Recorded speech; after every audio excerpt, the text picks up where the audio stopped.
Eh, medyo madilim naman kasi. Kaya hindi ko masyado nakita. Eh, sobrang malabo na ang mata ko. Nakakatawang lalaki yun. Alam mo ba, nitong huli, meron parang pusa sa labas ng bahay. Kinakal kasi yung basurahan ko. Ang baho to rin sa amin. Nagkal kasi yung basura. Nagkatrabaho yung kaibigan pamangkin ko sa gobyerno. Kaya may na-collection ako. Nakakatuwa ka na.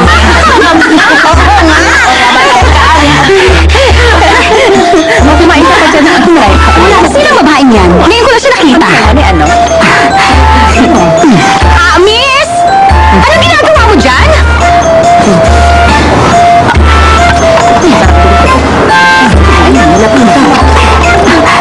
Teka, miss. Bakit ka naghahalongkat sa basurahan? Ayun. May sumpo na ako nito.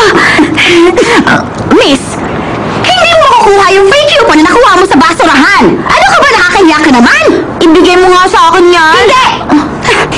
Bakit ba ganyan ka magsalita? Taga-ibang lugar ka ba? Akin na yan! Ibigay mo sa akin yan! Pinaghirapan ko yan! Akin na! Ano?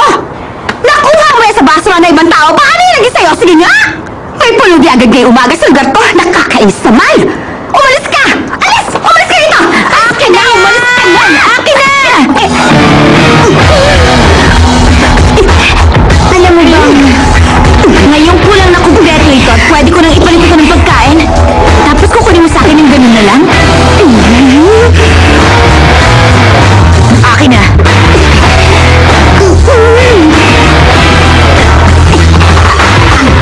Ay! Sige,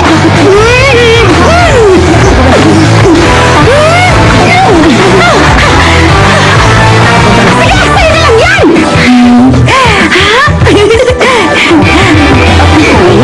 Ano siya?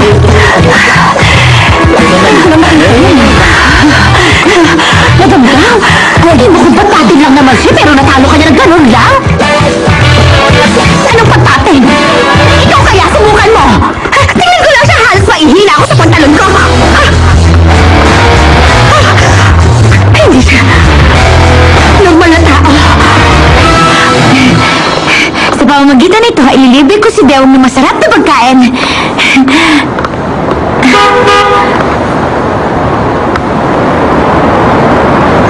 Oh, siya na naman.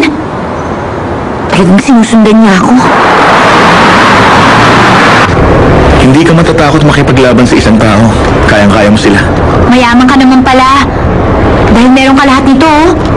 May pangalan ka, may address ka, at may credit card pa.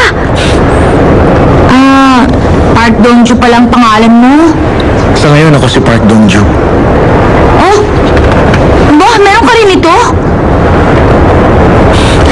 Sa panahon ngayon, lahat meron ng cellphone. Pero hindi naman tayo tao, di ba?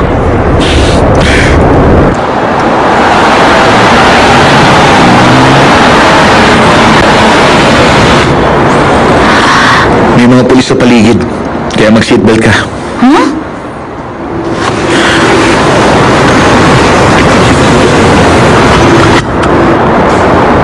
Hindi pwedeng mahuli tayo. Dahil hindi tayo tao, di ba? Sino ka ba talaga? Ako si Park Dongju. Isa akong doktor ng mga hayop. Gusto mo makita bahay ko?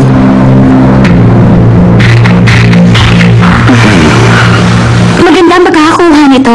Naayos namin ang video camera. Ano ba masasabi niyo direct tungkol dito? Bukas, medyo mahirap ang shooting. Pwede ka bang sumama? Sige ho. Sasama ako, Direk. Kung ganoon, magsimula tayo bukas. Hihintayin kita. Ibig sabihin, ako ang maswerte nakapasa sa audition? Bakit? Ayaw mo ba? Gusto ko po. Pupunta ako bukas. Salamat po. Aba, congratulations, Dewang. Tsaka, ikaw na ang bagong bituin ng susunod na henerasyon. Si Starcha. Salamat. Alam ko kahit si Direk Kim nagka-audition sa isang grupo ng mga artista. Oo.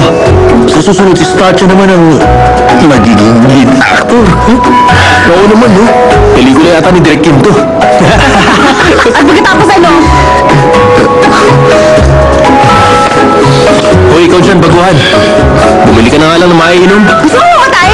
Parang di mo kilala yung tatay ko, ah! Anong gusto mong kainin? Ililibre kita. Bibili ako masarap na merienda. Ititreat kita. Ngayong gabi, bakang hapunan. Pauwi na ako, Mio. Hindi kaya lumabas na naman si Mio? Dewong, nandiyan ka pala. Donna. Congratulations, Dewong. Balita ko, nakapasa ka daw. Sabi ko na nga ba, kaya mo yun. Ay, ang totoo, ayoko naman pumunta eh. Pero tinawagan nila ako. Siguro yung mga nag-audition, hindi ganun kagaling katulad ko. Ay, ang galing mo talaga, Dewong. Ang programang ito'y inihatid sa inyo ng Head & Shoulders Safeguard.